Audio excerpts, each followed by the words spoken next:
Pardon? Necessary. It is necessary. Absolutely. Al, do you think that as we cultivate the garden and build it into a city, we start to secure prosperity and leisure time? Is that prosperity and leisure time kind of hurting us in a Well, way? it's all, even it, in ancient Israel, the same thing happens. They come into the land, they get prosperous, they forget God. Yeah. It's the same thing. If you notice, every time new technologies are introduced, there's a decline in church attendance, there's a diminished interest in religion. The reason for that is when people begin to exercise new powers of control and authority over their lives, they forget God. Money, prosperity, freedom, all those things lead the creature to think that he's bigger than he is, and he doesn't need God. So yes, prosperity and leisure. So does the Christian man need to find some way that we don't have a map of this in the secular world? The secular world says prosperity is that's the end game. Right. That is. Does the Christian man have to be on guard to enjoy leisure time in a healthy way, but then get back to finding new ways to build that city? Because at the end of the book, we got the city of God. So Right. we're not. Start in the garden, you go to the city. Because You have dominion. Yeah. I mean, we see in a lot of the hippie movement or they just try to return back to the earth and get rid of all this technology, and that seems reactionary. But Right. there's something healthy about it. If we're turning ourselves into robots, I can see Right. wanting to get it all away. Like, what does the Christian man? I'm just trying to formulate it here based on what you're saying. Do we need to fight against the current idea of leisure and prosperity? Well, we need to fight against sin. Just try to keep it real simple. We need to fight against sin. So now ask yourself, in what sense does this expression of prosperity or this expression of leisure make for sin? And that's where I would go with it. For instance, a Christian ought to be seeking to be poor in spirit. And I think that also means that they should be thinking of shedding themselves of wealth. But that doesn't mean that you just, quote, give it away, but it means that you Take what you need. take what you need and then do something with the other stuff to bring about the common good, whatever you can do. And, I mean, there used to be something called the graduated tithe, for instance. So you would start out at 10% or 5%, wherever you start. But you would finally reach a point with your spouse where you'd say, we need, we're going to need $70,000 a year to raise our kids. And then, I'm still young in my career, I'm probably going to make a lot more than that. And so for each extra $10,000 a year that we get, the first $10,000 above 70, we're going to give away 25% of it. The next $10,000 we'll give away 50%. Eventually you're giving away almost 90% of what you don't need. Or you're investing it in something. I mean, there's so many good ways of using wealth that the Christian should really, it's just funny to me. What would you rather do? In all honesty, what would you rather do? Be building. Would you rather be creating an orphanage in Haiti, or would you rather be sitting on a beach in Miami? I mean, I want to be building an orphanage in Haiti. I think that's a heck of a lot more fun, a lot more rewarding. You look at the faces of those kids, for heaven's sakes.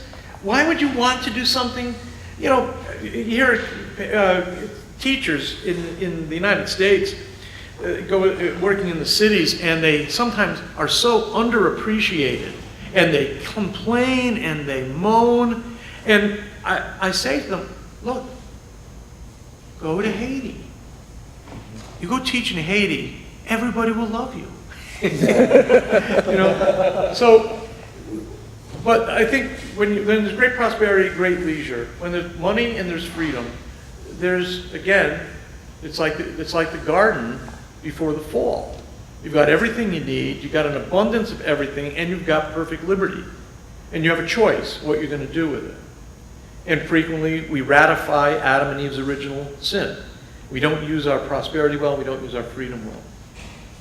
I want to add to that, too, in that leisure time is really a time to build up family, to educate, to appreciate art, to do a lot of the other stuff, because that wasn't necessarily something you addressed, but you get into it with the nurturing idea Yeah. and the cultivation of the garden too. Is that I think the lack of good art that's out there now is in part connected to this, I guess you say, exiting from true manhood, because in that leisure time, we're not applying ourselves in ways that are building up the culture as opposed to just kind of sucking from it, which I think is what your point is, right, Justin? Well, yeah.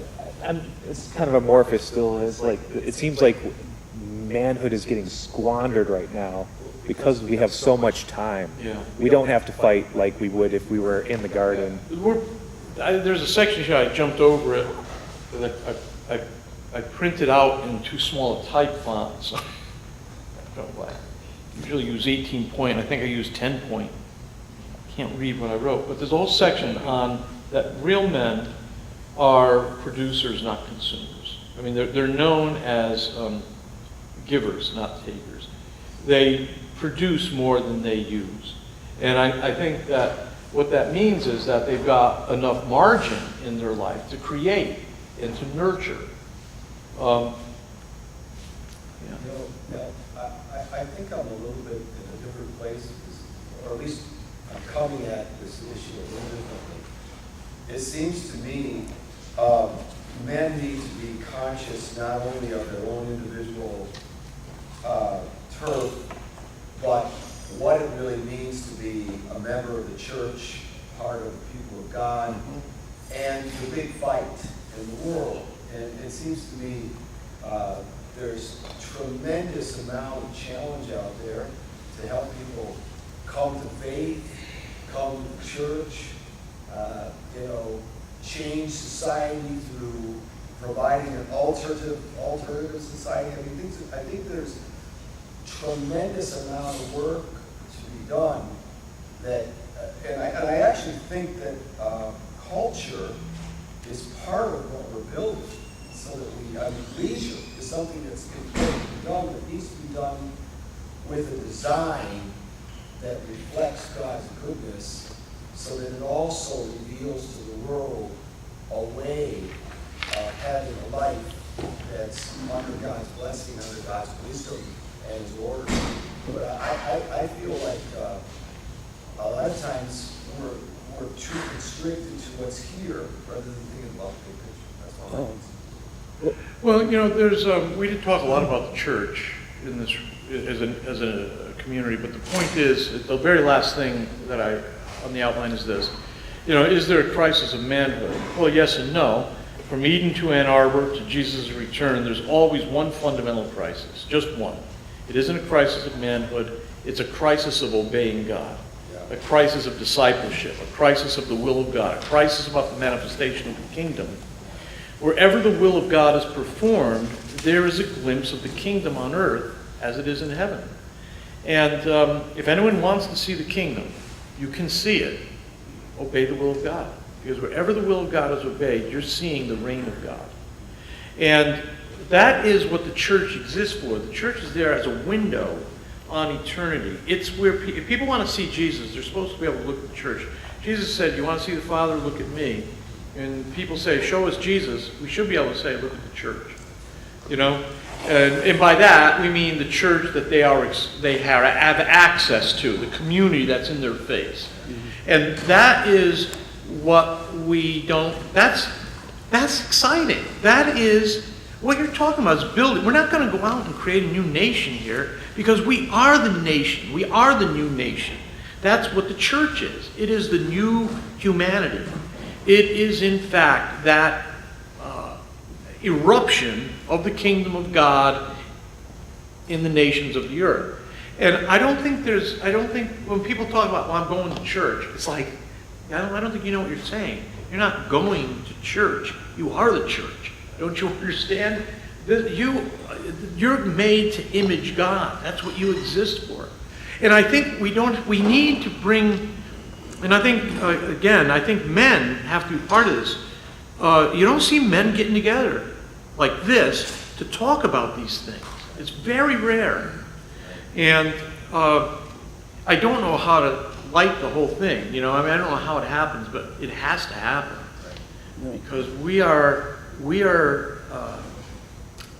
we are a generation away from receding into backdrop of American culture. And we're in a generation, if new evangelization doesn't work, I think Catholicism in America is going to be thought of as kind of like United Methodist Church or something. You know, it's just one more religious organization. Going back to the whole question about leisure, God gave Israel the Sabbath, and it was, when he commanded it, it was in a way the supreme sign of the covenant between God and man. He commanded a day of rest, one out of every 7, and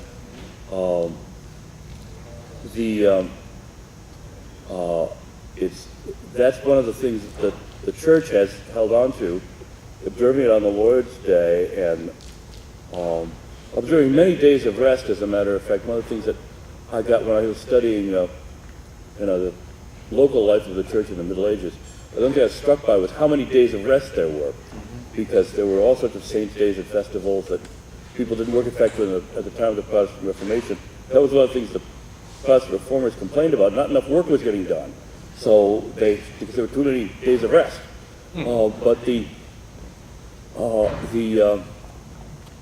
Blessed John Paul II wrote a wonderful work on the Lord's Day, which is one of the best things I've ever read on the subject, and talks about also, not just about the institution of the Sabbath, but also about the important uses for which leisure is put.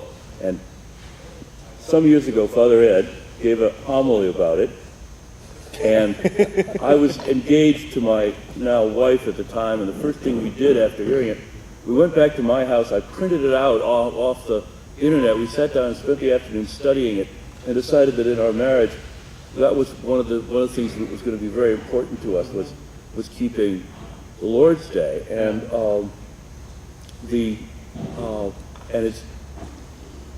I think that's, yes, men are providers and so forth, but we are also commanded to have leisure, and leisure, as Joseph Pieper wrote, is the basis of culture. It's culture does not come from work; it comes from leisure. It comes, in fact, from that time that point in our life that's supposed to be a regular part of our life, where we are most in touch with God, and that's the source of culture, is our leisure time, and our leisure time is the time that God has given us to set aside for Him, which is an interesting way, it's a connection, and I believe that Blessed John Paul makes that connection between the Lord's Day and a culture. So it's interesting, when that came out, there were a number of people to the theological left who thought that this was a sign that he was past his usefulness, that in a world as crazy as we have, with so much inequities and iniquities, that he would write a little document about how to go to church on Sunday. And I thought, you don't understand. He's talking about redesigning the entire culture. To set one day a week aside for the worship of God and to remind the people of God that's what they're supposed to do. That is culturally transformative. And whenever somebody minimizes the importance of using time that way, it's a good sign that they haven't thought about it very much. I'm glad you brought that up. It is some of the things that we can do to make a big difference are fairly easy, and that's one of them. Make Sundays the Lord's Day, and choose disciplines that give it a certain sanctity and set it apart. Another thing too is when you go to Mass now at Christ the King, this may not be as necessary as in other places, but engaged Catholics tend to hang around with one another at Mass, after Mass. And that's not good. I mean, it will happen, but I think there are disengaged Catholics who go to Mass. A significant percentage of Catholics who are coming to weekly Mass are sacramentalized but not evangelized. They're disengaged. I don't know why, but there's a variety of reasons. We can all think we know them. We know there are ways that things can be different. But the only way they're going to be different, I'm convinced, is if engaged Catholics decide that they're going to set aside the comfort they have with their buddies and friends who are also engaged Catholics and actually decide they're going to spend some time with disengaged Catholics. I think that's the only way we're going to see the new evangelization work. This comes out of, by the way, huge fights among Catholics in television and radio, because everybody's talking about what kind of programming that you can do to get disengaged Catholics involved. And my answer is, you can't do anything. There is no programming that you can do that will get the disengaged Catholic involved. What you can do is you can take engaged Catholics and encourage them, help them, give tips to them about how they can reach disengaged Catholics. But most people, when they're listening to radio or watching television, the reason they're doing it is because they're relaxing, or they want to, they're not waiting to be converted. They're not there looking for spiritual reality. But when they show up on Sunday morning, they're there. Jesus is there, and engaged Catholics are there. That's a good place to give it a shot and see if they can be reached. But I don't think radio or television can do it. Hey, Al, one last question here. Philip had his hand raised. Oh, I didn't see you, Flip. Sorry. Oh, no, it's all right. Think back to what Paco was saying about the churches and kind of how to get away from Catholics. We have to unite, and there's so many ways that, Christians are different, Protestant, Lutheran, Baptist, and everything that divides us instead of having one thing that really brings it all together. So, I mean, it would be a huge change that would have to take place with that. But Yeah. if we can unify all under one, I think that's how Muslims get a lot of people, because there's really only one kind of way for them to go about it, and I feel like it just appeals to people a little bit more and it strengthens their argument. When people look at us and they're like, you guys have so many different divisions of the same thing, even Christianity and Catholicism, it shouldn't really be a deciding difference between those two, if you ask me, because you're all reading from the Bible, it's still Jesus-centric, and you still believe in Jesus at the end of the day, so. Among committed Christians, that's actually quite true. I know from my generation, a lot of people who I speak to always have, they're always concerned about the negative aspects of it, and a lot of assumptions that are made, and a lot of things that are voiced in the media, or only what you hear, kind of how politics get mixed in with religion. It really shouldn't. So, even back with the presidential election, you always had a Republican argument, and it's like, Republicans are always Catholics against abortion. So I think it's a lot of things within the media that divide it and give it a worse look than what it deserves. So. Well, the media strives on conflict. That is actually what they exist to do. They exist. They're commercial entities that must hold the attention of their audience in order to sell advertising. That is what they exist for.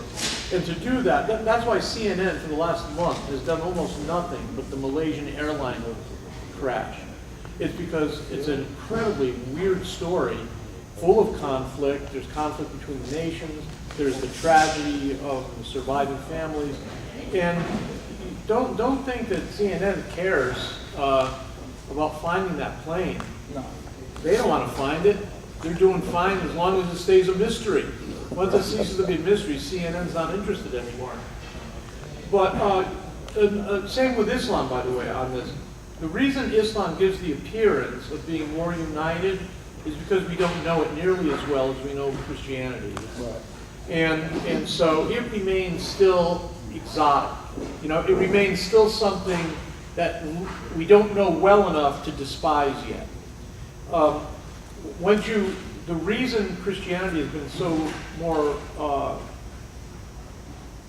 capable culturally is because, in fact, Christianity has been more united.